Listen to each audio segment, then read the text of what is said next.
The Baha'i faith has in its principles the equality of rights and opportunities to men and women. In many Western countries this is widely accepted.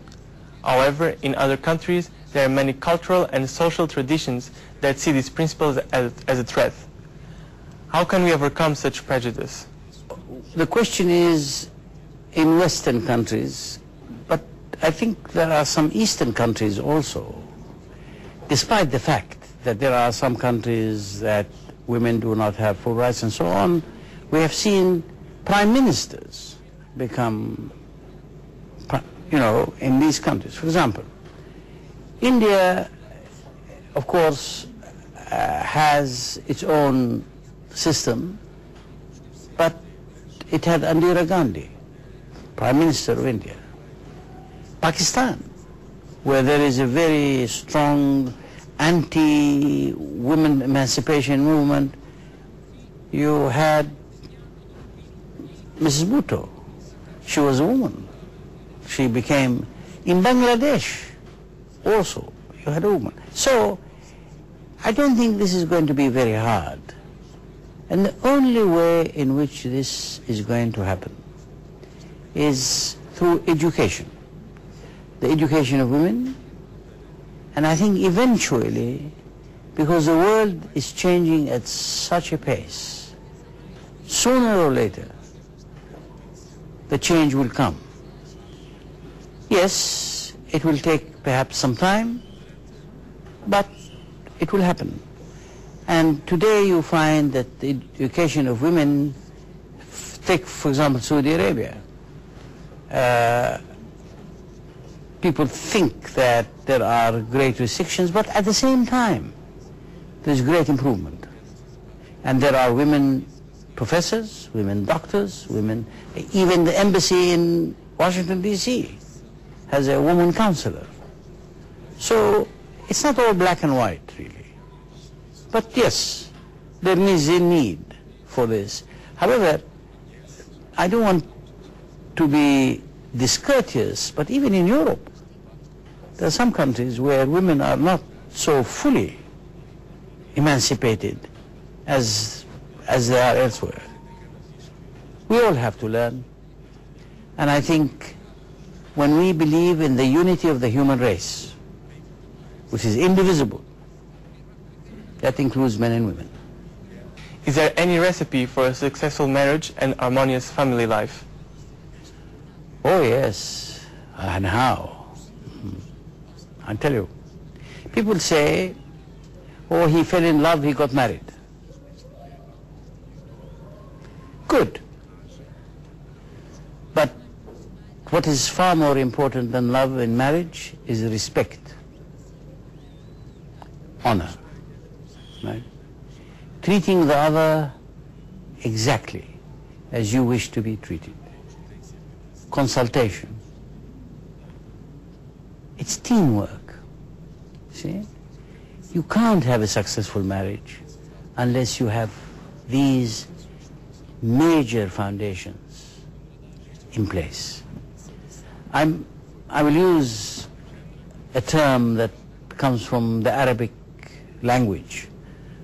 I know here in Portugal, I don't know, you had an Arab community for over 700 years.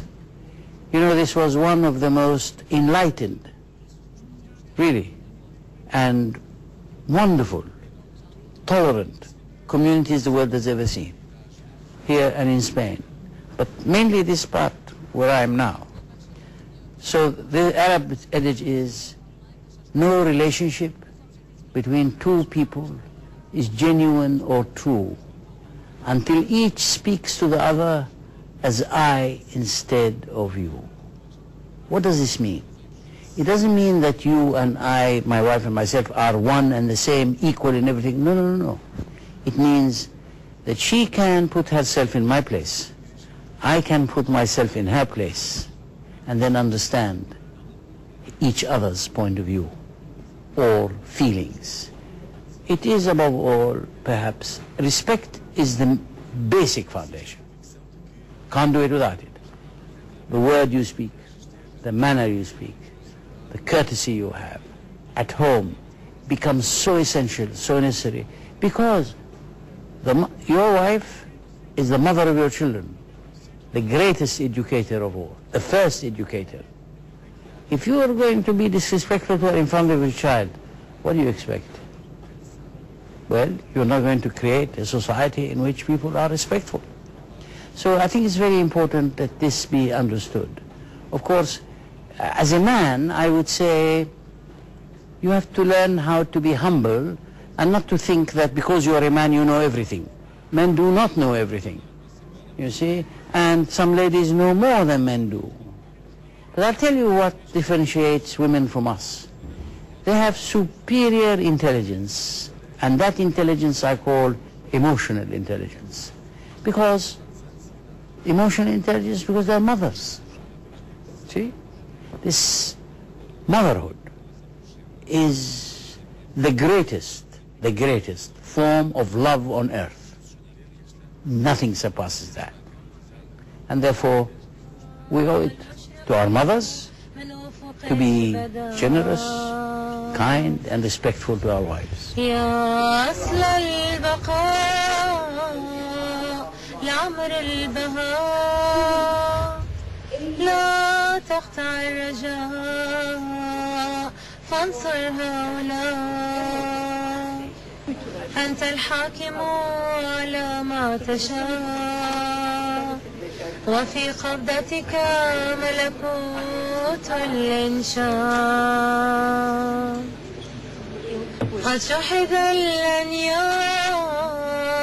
للحم الأحباب أن احفظ الأصحاب يا مالك الرقاب. Se gostou do programa de hoje, se quer saber um pouco mais sobre a comunidade Baha'i de Portugal e quer ouvir outra vez esta entrevista ao Professor Bushrui, não hesite e contacte-nos para Avenida Aventura Terra, número 1, 1600-780 em Lisboa. Telefone para 21-759-0474 e envie um e-mail para gai@bahai.pt ou então acesse ao nosso site na internet www.bahai.pt. A continuação de um bom domingo, muito bom dia e até ao próximo programa.